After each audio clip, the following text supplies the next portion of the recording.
मैं सब कुछ सही से करती हूं, रोज पूजा पाठ करती हूं, फिर भी घर में बरकत नहीं है, धन टिकता नहीं और सदस्य बीमार रहते हैं। तो आज इन्हीं सवालों का जवाब मिलेगा भक्तों। घर के मंदिर में जलने वाले दीपक घंटी रोज धोने वालों गौर से सुन लो, वरना पूरा घर बर्बाद हो सकता है। आप सभी का दिल से आत्मा की गहराइयों से स्वागत है। दोस्तों, जीवन में चाहे कितनी भी मुश्किलें क्यों ना आए, एक चीज कभी मत भूलिए, पूजा मंदिर में रखी घंटी, देवी देवताओं की मूर्तियां और जलते दीपक के साथ कुछ गलतियां ऐसी होती हैं जो अगर हो जाएं तो किस्मत का पहिया उल्टा घूमने लगता है। ऐसा दुर्भाग्य आता है कि संभलना भी नामुमकिन हो जाता है। घर में बरकत रुक जाती है, खुशियां सूख जाती है और गरीबी ऐसे कदम जमा लेती है कि चाहकर भी हटती नहीं। हो सकता है कि आप भी अनजाने में वही गलतियां कर रहे हो, इसीलिए पैसा टिकता नहीं, घर में अशांति रहती है और सफलता बस दूर से हाथ हिलाती है। हम बिना समझे जाने अनजाने कुछ ऐसा कर बैठते हैं जो हमारे भाग्य का दरवाजा बंद कर देता है, और जब सब हाथ से निकल जाता है तब हमारे पास रह जाता है सिर्फ पछतावा और ताने। लेकिन घबराइए मत, आज इस वीडियो में हम आपको पूजा मंदिर से जुड़ी वे रहस्यपूर्ण बातें बताएंगे जिन्हें सुनकर आपका दिल खुद कहेगा, गुरुजी आपने तो मेरी सोई किस्मत जगा दी। दोस्तों, इस वीडियो को अंत तक देखिए, क्योंकि ये सिर्फ जानकारी नहीं बल्कि आपकी जिंदगी बदलने की कुंजी है। ये 7-8 बातें छोटी लग सकती हैं, लेकिन इनका असर आपकी किस्मत पर सीधा पड़ता है। भक्तों, इस तरह की जानकारी आपको कहीं और नहीं मिलेगी, चाहे आप लाखों करोड़ों खर्च कर दें। हम अपने मन से कोई कहानी नहीं गढ़ते, ये सब ज्ञान है ज्योतिष शास्त्र, धर्म शास्त्र और शिव मुनियों की वाणी से लिया हुआ, जिसे हम आपके लिए आसान भाषा में लेकर आते हैं। और हां, एक भक्त ने हमसे पूछा था, गुरुजी मैं रोज पूजा करता हूं लेकिन फल क्यों नहीं मिलता, उल्टा नुकसान ही होता है। इस वीडियो में इसका भी उत्तर मिलेगा। दोस्तों, हमारा काम है आपको सच्ची और सही सलाह देना। जब भी हम कुछ बताते हैं वह आपके भले के लिए होता है। अब इसे मानना या न मानना पूरी तरह आपकी मर्जी है, लेकिन भक्तों एक बात दिल पर हाथ रखकर कहेंगे, अगर मान लोगे तो आपका बेड़ा पार हो जाएगा। इस वीडियो को अंत तक देखने के बाद आपको किसी भी तरह की परेशानी का सामना नहीं करना पड़ेगा। आपकी समझ इतनी बुद्धिमान हो जाएगी कि आप सही और गलत का अंतर स्वयं जान सकते। दीपक और मिट्टी के दिए।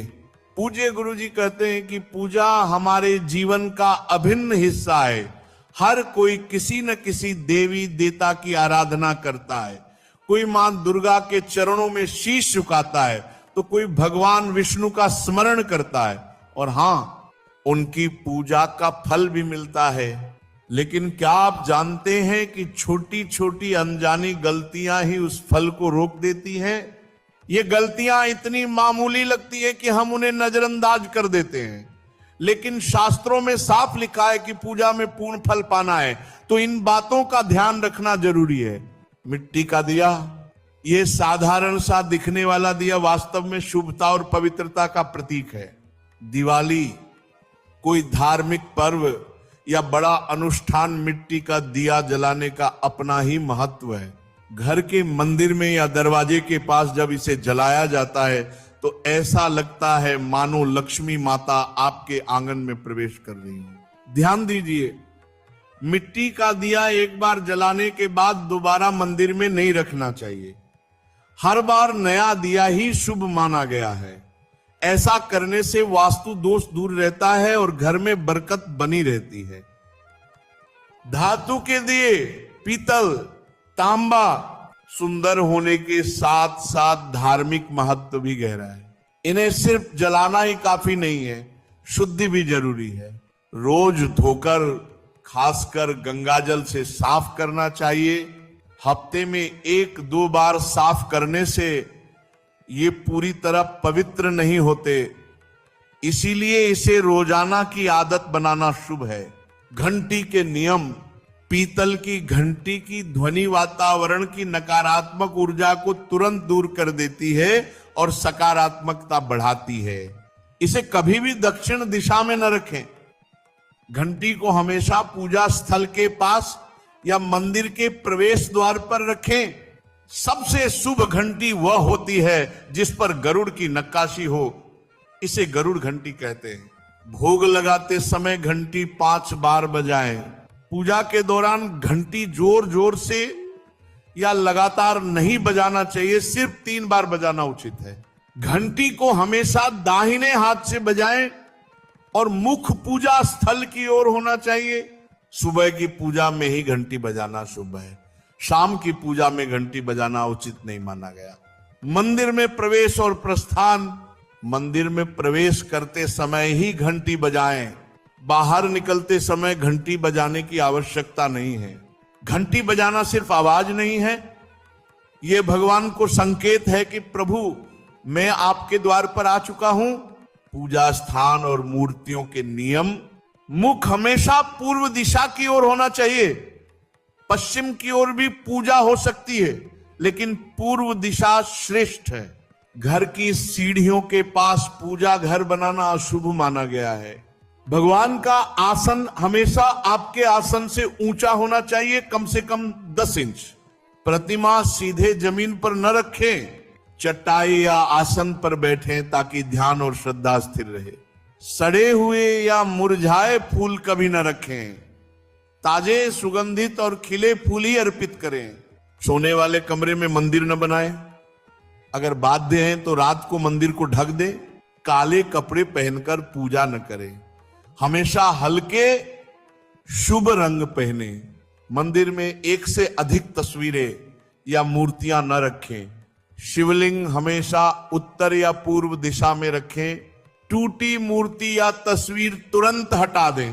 शंख, गोमती चक्र और जल को पवित्र रखें। जल रोज बदलें। पूजा स्थल हमेशा साफ सुथरा और सुव्यवस्थित रखें। दीपक जलाने के नियम। दीपक भगवान की मूर्ति के सामने रखें। टूटा दीपक कभी न जलाएं। एक साथ तेल और घी के दीपक न जलाएं। वास्तु अनुसार घी का दीपक बाईं ओर, तेल का दीपक दाईं ओर। घी के दीपक में रुई की बत्ती, तेल के दीपक में लाल मोली की बत्ती। नवरात्रि या विशेष अवसरों पर गोल बत्ती का दीपक ना जलाएं। घी। एक सीधा साधा गांव का भगत कभी कथा नहीं सुनता था। गाय चराता था गांव की। तो एक दिन और गोपाल जो गाय चराने वाले थे, उन्होंने कहा यार कभी तो कथा सुन लो। रात दिन पशुओं के पीछे घूमते हो, पशु बुद्धि, कभी तो कथा सुन लो। तो एक दिन सोचा दोपहर के भोजन गांव में पाएंगे जाके अपने घर में, और कथा हो रही वहीं से निकल लेंगे, जो सुन लेंगे तो सुन लेंगे। खड़े खड़े वहां चर्चा चल रही थी, जिसने मनुष्य जन्म लेकर के गुरु मंत्र नहीं लिया और नाम जब भगवान का नहीं किया, उसका जीवन मुर्दा, व्यर्थ जीवन। चला गया सुन के। और बार बार वही दिमाग में कि पंडित जी कह रहे थे गुरु मंत्र नहीं लिया और नाम जप नहीं किया तो मुर्दा जीवन। जिन हरि भगत हृदय नहीं आनी, जीवित सौ समानते प्राणी। दूसरे दिन फिर गया, कहा पंडित जी आपने कल कथा में कहा था गुरु मंत्र ले लेना चाहिए, नहीं तो जीवन मुर्दा हो जाता है, बेकार जीवन रहता है। तो देव गुरु मंत्र आप है, और तो हम किसी को जानते नहीं। तो देखा फटा पुराना कपड़ा, डंडा लिए एक चरवाहा। तो उनका ऐसे थोड़ी कि तुरंत गुरु मंत्र दे दिया जाता है। आखिरी दिन कथा के मिलना फिर दे देंगे, टाल दिया। अब वो आखिरी दिन कथा के तो दिन चढ़ावा चढ़ रहा था, तो पंडित जी ने कहा जब चले तब ले लेना गुरु मंत्र, टाल दिया। अब वो जब आखिरी दिन के बाद, वो तो उस समय घोड़े पे बैठ सब सामान लाद के पंडित जी चलते थे, वो तो सब सामान लाद के चलने लगे। हो तो पीछे पंडित जी आप जो कह रहे थे कि गुरु मंत्र देंगे, आप गुरु मंत्र दे दीजिए। पंडित जी रबड़ी पवाई गई थी, घोड़े से उतरे, घोड़ा एक भगत के यहां खड़ा किया और लोटा लिया और भागे, क्योंकि सोच लगी थी। अब वो भगत किसान आदमी, गांव का गंवार आदमी पीछे लगे, पंडित जी अरे गुरु मंत्र दे दो, कितने दिन से टहला रहे हो आप? अरे उनका यार मतलब सोच का पैसा, तू गुरु मंत्र की बात कर। अब वो पीछे लगा कि अब हम नहीं जाने वाले, आपने सब सामान लाद ली थी, भगवान की कृपा कहो कि आपको सोच लगी आई, नहीं तो आप हमको तो गुरु मंत्र ही नहीं देते, हम आपको नाम पर विश्वास की बात।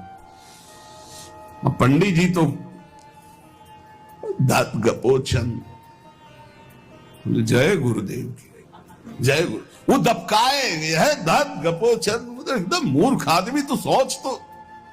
वो प्रणाम कर लिया, जय गुरुदेव, धत गपोचन धत गपोचन, जपना न राधा न कृष्ण न राम न हरि। घर आया, बोले आज से गाय चराना बंद। बोले क्यों? बोले गुरु मंत्र मिल गया, अब हम भजन करेंगे, हमारा जीवन मुर्दा नहीं रहेगा, अब जीवन सार्थक रहेगा। और मेहनत करने वाला आदमी, गाय चराने वाला आदमी, अब शुरू हो गया बैठ के धत गपोचन धत गपोचन। अब इसमें ना कोई भगवान नाम है, न कोई मंत्र है, न प्रणव है, न नमो नमः, कुछ नहीं। गांव के लोग, घर के लोग बोले कि यार 50 गाय चराता था, पता नहीं कौन सा हम लोगों का पाप उदय हुआ कि कह दिया कि कथा सुन लेना। अब वो गाय चराना भी छोड़ दिया, गपोचन शुरू हो गया। अब उसकी ऐसी लगन लगी, सहज सरल भोले जो होते हैं ना, हरिवंश महाप्रभु कह रहे हैं, मुनि मन ध्यान धरत नहीं पावत, करत विनोद संग बालक भट, दास अनन्य भजन रस कारण, जैसे हित हरिवंश प्रगट लीलान। लालजू महाराज बड़े बड़े मुनियों के ध्यान में नहीं आने वाले, बड़े विनोदी।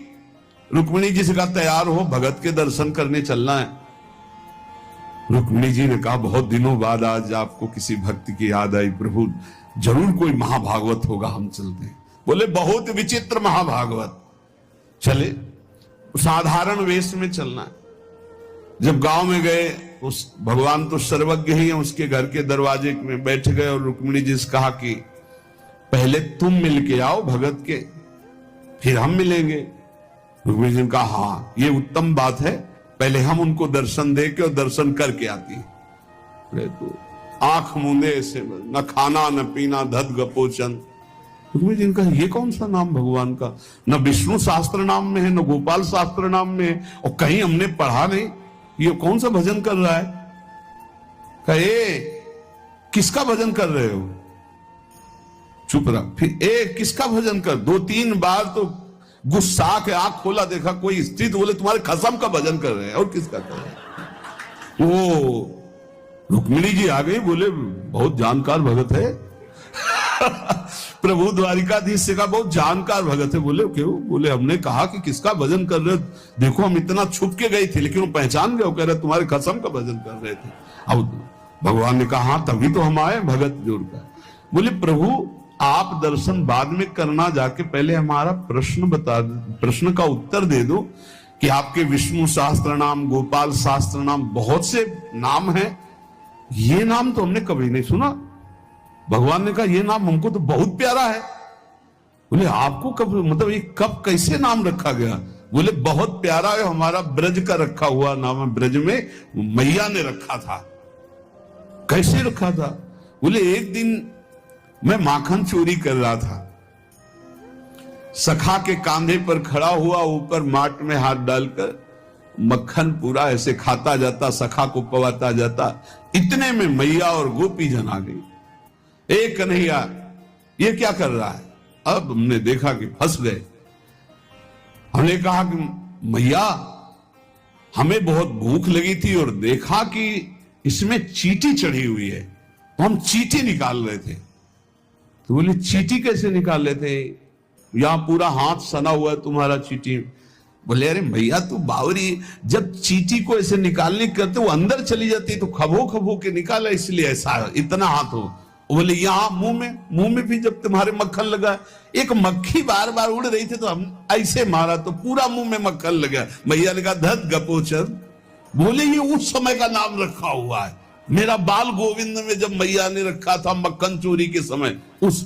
अब आप विचार करके देखो, भगवान का साक्षात्कार गुरु वचनों पर विश्वास होने पर साधारण शब्द बोला तो भगवान तो सर्वलोक महेश्वर सर्वज्ञ, उनके सब जैसे हर अक्षर में आ विराजमान है, का खा गा घा आ, ऐसे ही सब अक्षरों में ब्रह्म विराजमान है। फिर राधा नाम तो स्वयं हरि जपते हैं और राधा नाम तो परम प्रेममय है और बड़ा गुह्य है। विश्वास करके जब वो धदगपोचंद जपा तो रुक्मिणी और द्वारिकाधीश भगवान दर्शन देने आ गए, और तुम विश्वास करके राधा राधा जपोगे तुम्हें नहीं प्राप्त हो जाएगा? अरे यही राधा स्वयं भगवान हरि जपते हैं। इसलिए पहला जीवन का चरम लक्ष्य भगवत प्रेम, भगवत प्राप्ति। दूसरा, हमारी बुद्धि केवल विचार करे तो श्यामा श्याम के ही विषय में, किसी व्यक्ति वस्तु स्थान का अगर हमारा चिंतन हो रहा, संबंध हो रहा तो श्यामा श्याम के संबंध से हो। जैसे गोस्वामी तुलसीदास जी कहते, नाते नेह राम के मनियत सुहृद सुसेव्य जहालो। अगर ऐसा नहीं तो फिर हर वस्तु व्यक्ति स्थान में एक आसक्ति है, वो बांध लेगी, आप श्यामा श्याम तक नहीं पहुंच पाएंगे। इसलिए बुद्धि का जरूरी है प्रिया प्रीतम में स्थित होना। अगर बुद्धि ये निश्चय कर ले कि परम सुख स्वरूप श्यामा श्याम ही हमारे हैं, हम श्यामा श्याम के हैं, सुख है तो श्यामा श्याम के नाम में, रूप में, लीला में, धाम में। अभी आपने सुना आनंद का तारतम्य। तीसरा, जो गुरुदेव ने नाम दिया इससे बढ़कर महत्व किसी नाम में नहीं होना चाहिए, किसी की निंदा नहीं। सब नाम हमारे प्रभु के हैं, पर हमारे लिए सर्वश्रेष्ठ नाम हो गया जो गुरु ने दिया है, जो मंत्र दिया, जो नाम दिया। एक एकांतिक में आए और बोले हम कुछ 2-4-6 महीने से हम आपके शिष्य हैं, मंत्र ले लिया है। स्वप्न में एक महात्मा आए और उन्होंने हमको और मंत्र दिया है, तो अब तो हम समस्या में फंस गए कि आपका दिया गुरु मंत्र जपें या स्वप्न में कोई और महात्मा आए थे उनका दिया जपें, क्या करना चाहिए? हमने कहा तस्मात् शास्त्रम प्रमाणम। जब सप्त ऋषि जी आए, स्वप्न में नहीं, सीधे साक्षात आए पार्वती जी के पास और कहा ये किसके लिए तपस्या कर रहे हो? महादेव जी के लिए। महादेव जी में क्या है, चलो हम तुम्हें भगवान नारायण को पति रूप में, भगवान विष्णु वैकुंठाधिपति, अपार वैभव, उनको। तो जो माता जी ने बात कही पार्वती मैया ने, वही बात पकड़नी है। उन्होंने कहा तजऊ न नारद कर उपदेशु, आप कहें 7 बार महेशु। सप्तऋषियों, अपने गुरुदेव नारद जी के उपदेश का मैं कभी त्याग नहीं कर सकती, चाहे स्वयं इष्ट देव भगवान शंकर आकर सैकड़ों बार कहें तो भी। तजऊ न नारद कर उपदेशु, आप कहें 7 बार महेशु।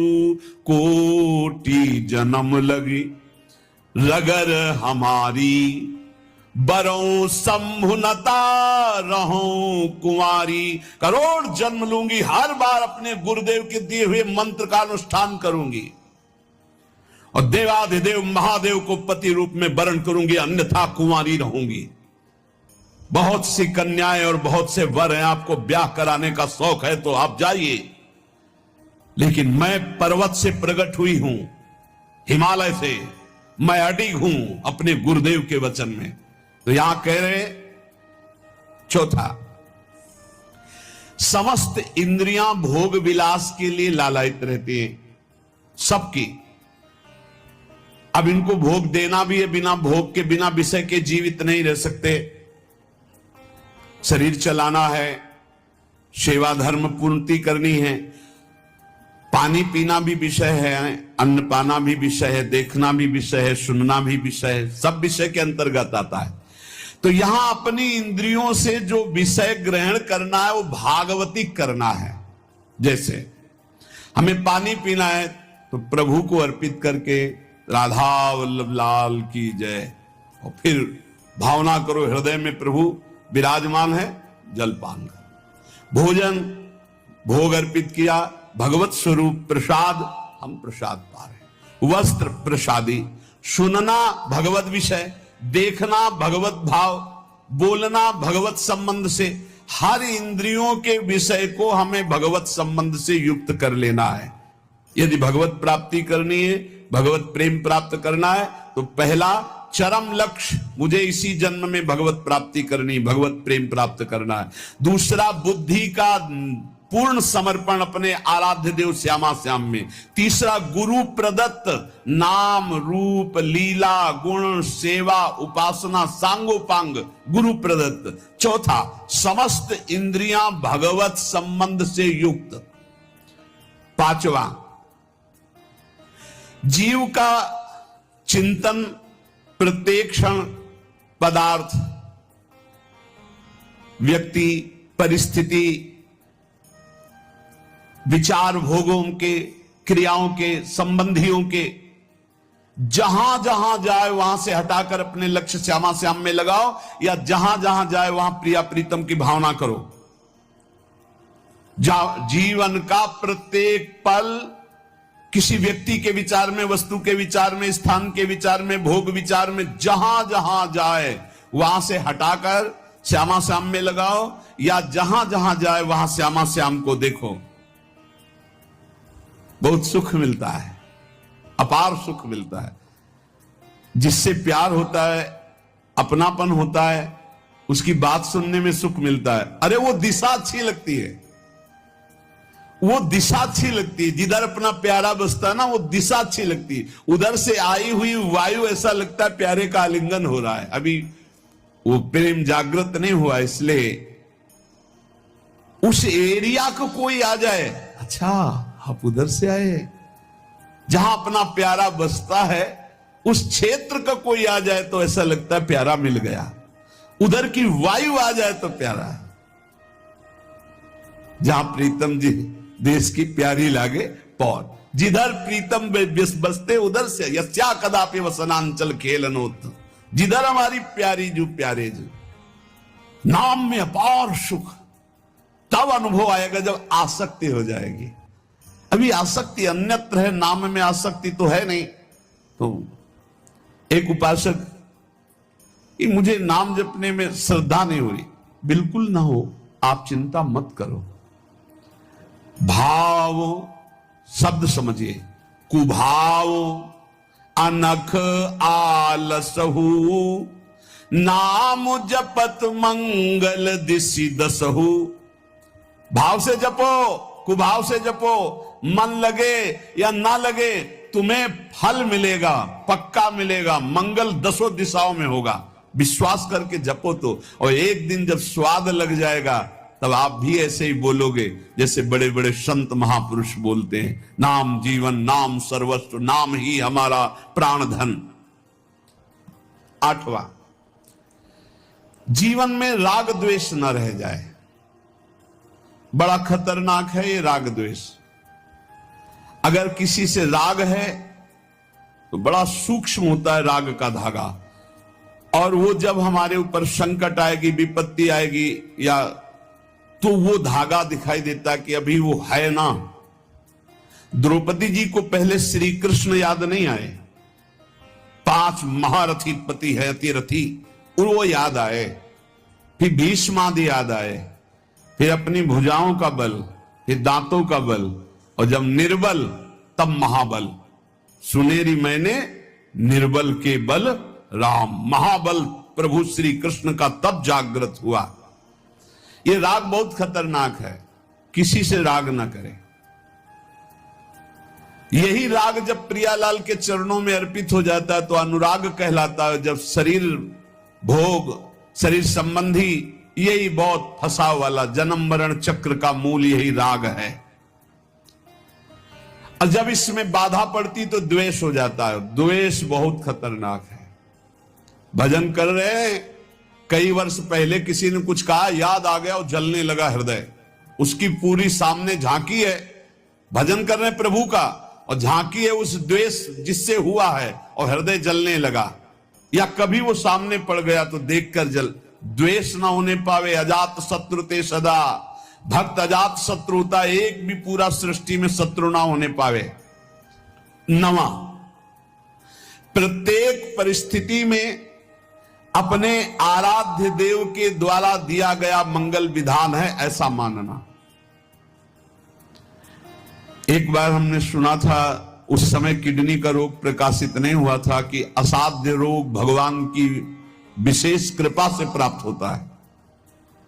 तो साधन पर उस समय जोर था, तो डर लगा कि असाध्य रोग कृपा कैसे हो सकती है, ना साधन में बैठ सकते हैं, पीड़ा रहती होगी तो भजन भी नहीं हो सकता, तो ये कृपा कैसे हो सकती है असाध्य रोग।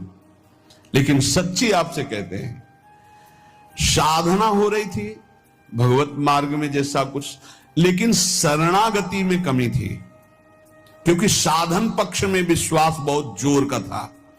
शास्त्र प्रमाणित साधन के बल से भगवत प्राप्ति पर विश्वास हमें था। कृपा शब्द का हमारा कोई परिचय नहीं था, कृपा शब्द से हमारा कोई परिचय नहीं था। पक्का समझ लीजिए, क्या कृपा शब्द, ये तो शब्द ही नहीं था, बस साधन शब्द से परिचय था। अपनी इंद्रियों को बस में करो, मन का निग्रह करो, और भगवान का निरंतर भजन करके परम पद प्राप्त करो। हर समय अपने साधन में लगे रहो। जब किडनी फेल हुई, साधन शब्द हटा, अब हाहाकार मच गया अहंकार में। अब क्या, फिर जो अहंकार शरणागत हुआ, फिर बात बन गई जो करोड़ों जन्मों की साधना से नहीं बनती, वो इस असाध्य रोग ने काम बना दिया। कह रहे हैं कि प्रत्येक परिस्थिति में पूर्ण कृपा, पूर्ण मंगल विधान देखना, ये नवा सूत्र है। जैसी भी परिस्थिति आवे, चाहे जितना विकराल रूप लेकर के आ जाए परिस्थिति, कृपा ही कृपा, कृपा ही कृपा सच्ची मानना, परिणाम में देखना बड़ा मंगल, बड़ी कृपा होगी। 10वां, प्रेम प्राप्ति के मार्ग के पथिक का जीवन बड़ा विनयमय, बड़ा विनम्र, बड़ा संयमी, सदाचारपूर्ण, त्यागमय और शांत सुख स्वरूप, प्रेमी महात्मा का ये स्वरूप। बड़ा विनम्र जीवन, बड़ा विनयमय जीवन, बड़ा संयमित जीवन, सदाचारपूर्ण और त्याग रूप। त्याग की चेष्टा नहीं हो, त्याग रूप ही है। प्रभु के सिवा उसे कुछ अच्छा नहीं लगता। कुटुंब देहते जाए छूट सब ही विधि ना तो। और अद्भुत शांति, अद्भुत शांति, कोई भी द्वंद आ जाए उसे अशांत नहीं कर सकता। 11वां, श्री राधा माधव के नित्य नूतन परमानंद प्रदान करने वाले पदों का गायन, उनकी सेवा, उनके प्रेमी जनों के दर्शन संभाषण, तब ऐसे प्रेमानंद की तरंगे हृदय में उछलती रहती है जिससे लीला रस में उसका प्रवेश हो जाता है, तब उसका लीला रस में प्रवेश हो जाता है। इसलिए अपने जीवन को महाप्रेम में बनाने के लिए जो आप सत्संग में श्रवण करते हैं, ये बड़े सौभाग्य से श्रवण कथन का हमें प्रभु ने अवसर दिया है। हम इसे व्यर्थ न जाने दें, बार बार मनन करो। देखो भगवान की इतनी कृपा हो गई, ये यंत्र मोबाइल आदि जो है, अगर इनका सही प्रयोग करे तो ये बहुत सहायक है। एक बार सत्संग हो गया, जो पकड़ पाए नहीं, हम 10 बार सुनेंगे तब तो हम पकड़ लेंगे नहीं, तो 10 बार कैसे सुनते? अगर ये मोबाइल ना होते, ये यंत्र ना होते तो हम कैसे सुनते? बड़ी कृपा भगवान ने की। जैसे जैसे कलयुग हमारी स्मृति का अपहरण कर रहा है, तो भगवान के द्वारा प्रेरित होकर विज्ञान भी वैसी सहायता कर रहा है कि एक बार का सत्संग हमें पकड़ में नहीं आया तो हम 10 बार मोबाइल से सुन सकते हैं। बस हर चीज में गुण दोष है, तो मोबाइल के दोष को स्वीकार न करे। बातें देखना सुनना अगर शुरू कर दो तो दिन भर ही उसी में लग जाएगा।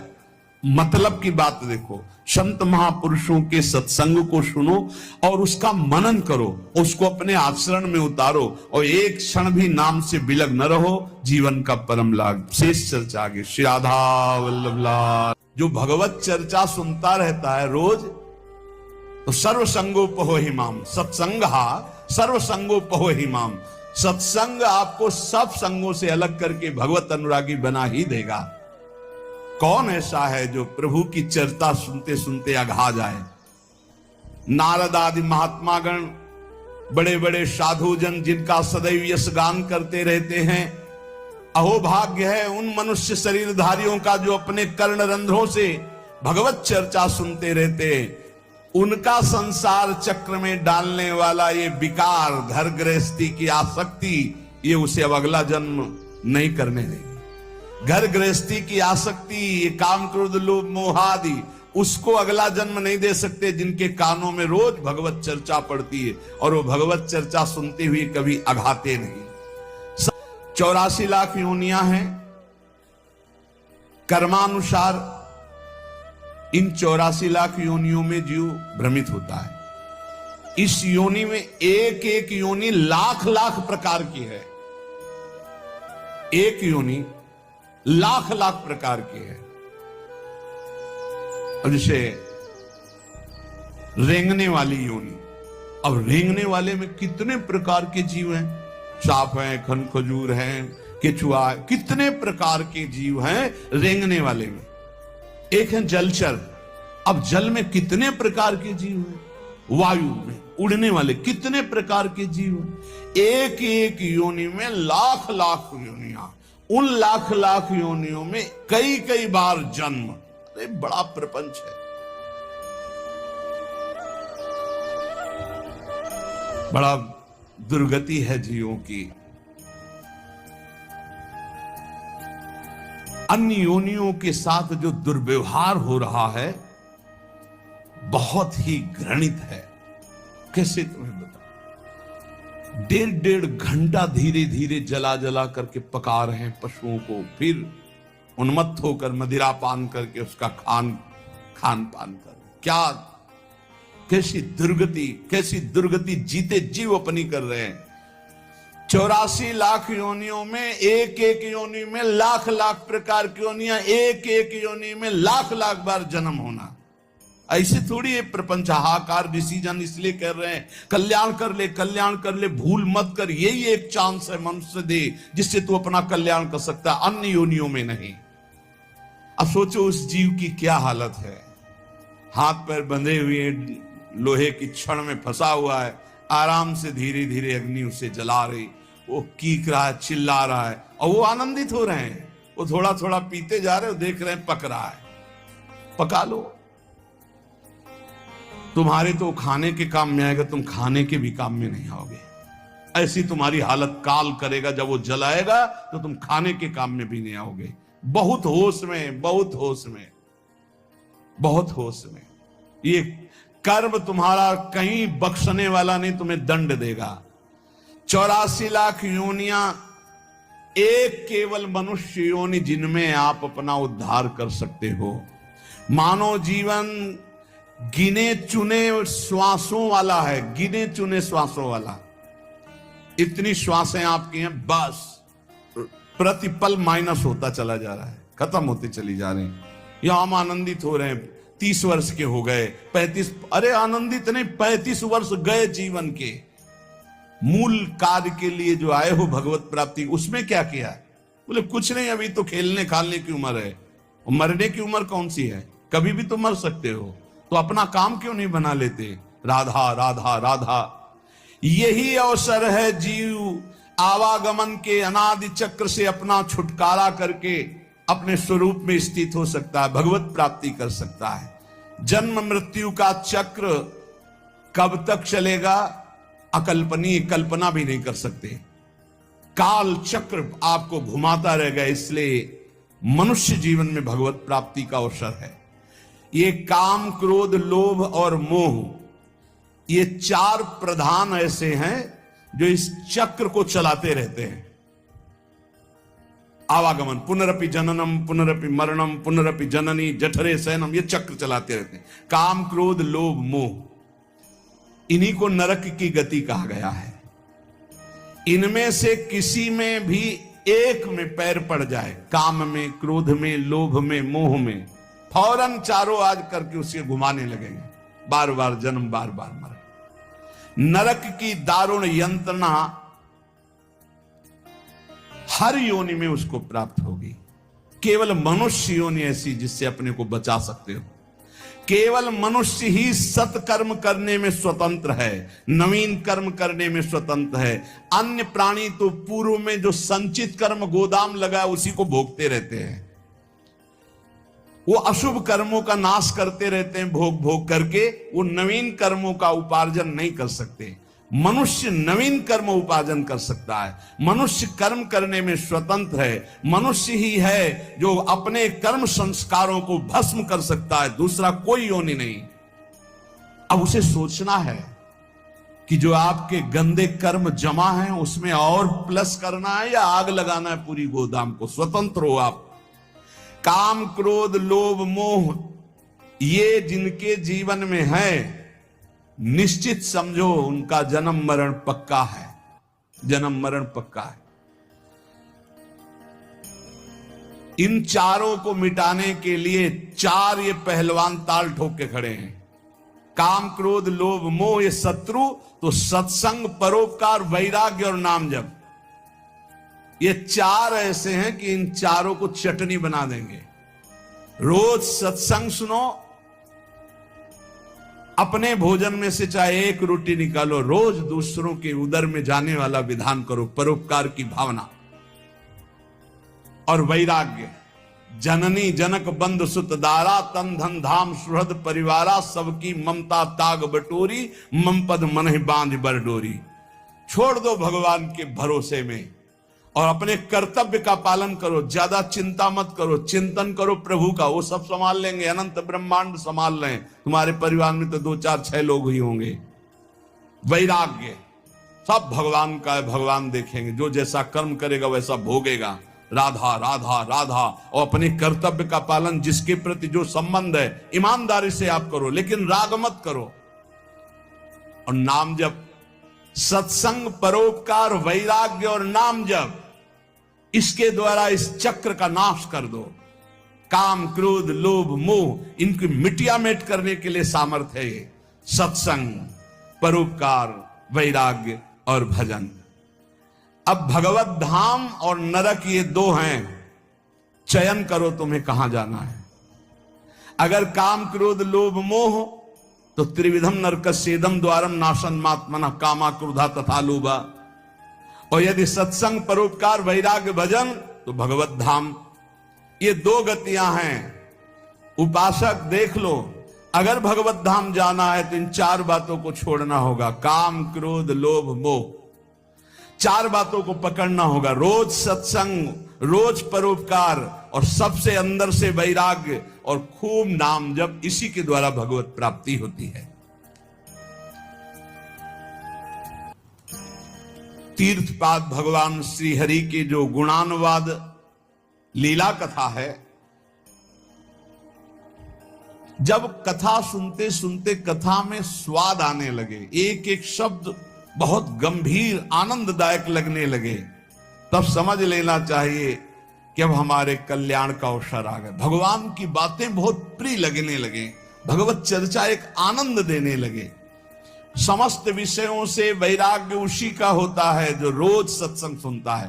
पर सत्संग सुनना समझ लीजिए, कल श्रोता का वर्णन हुआ था, चातक की तरह सुनना।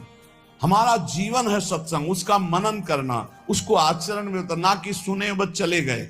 इतना समय तो सार्थक हुआ, पर मनन नहीं करोगे तो सत्संग का हृदय रूपी अंधकार नाश करने का जो प्रभाव है वो मनन से होता। मनन नहीं तो फिर नहीं बन पाएगा। सुन लिया, दूसरों को सुना दोगे, काम नहीं बनेगा। भगवत चरणारविंद के निरंतर चिंतन की सामर्थ्य सत्संग से प्राप्त होती है। समस्त दुखों का नाश भगवत चिंतन से होता है। जो भगवान की चर्चा को कानों से सुनता रहता है तो उसके हृदय का मोह मल नाश हो जाता है। वो वैरागी हो जाता है। वैरागी का केवल भेष से मतलब नहीं, अंदर से है। जैसे चक्रवर्ती सम्राट अम्बरीश जी वैरागी हैं।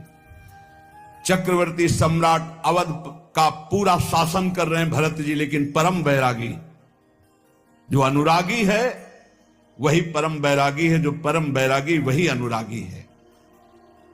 मुझे तो सबसे ज्यादा वो सोचनियों में भी सोचनीय अज्ञानी पुरुष लगते हैं जो कभी सत्संग सुनने नहीं आते। पिछले पूर्व पापों के कारण उनको भगवान की कथा में सुनने में बिल्कुल रुचि नहीं है, और अगर कभी कोई उनका मित्र आदि ले भी आवे तो सुनना नहीं चाहते। तो माओ सुन के हम बाहर खड़े हैं, वो इतनी दूर खड़े हो जाएंगे कि कान में शब्द ना पड़े। और अगर कभी सत्संगियों को देखेंगे भी तो उनके दोष दर्शन करेंगे, इनका क्या सुधार हुआ सत्संग से, ये वो ऐसा। हाय हाय, बड़े शोचनीय है कि मानव देह प्राप्त करके उनको सत्संग नहीं मिला। काल भगवान ऐसी अमूल्य श्वासों को व्यर्थ में नष्ट करवा रहे हैं। उनकी वाणी दूसरे की निंदा प्रपंच गायन में, देह भोगों में। भजन न बने चिंता मत करना, हमारे शब्दों को याद रखो। भजन न बने चिंता मत करना, अभी नहीं बन रहा तो 2 घंटे बाद फिर सात्विक वृत्ति आ जाएगी।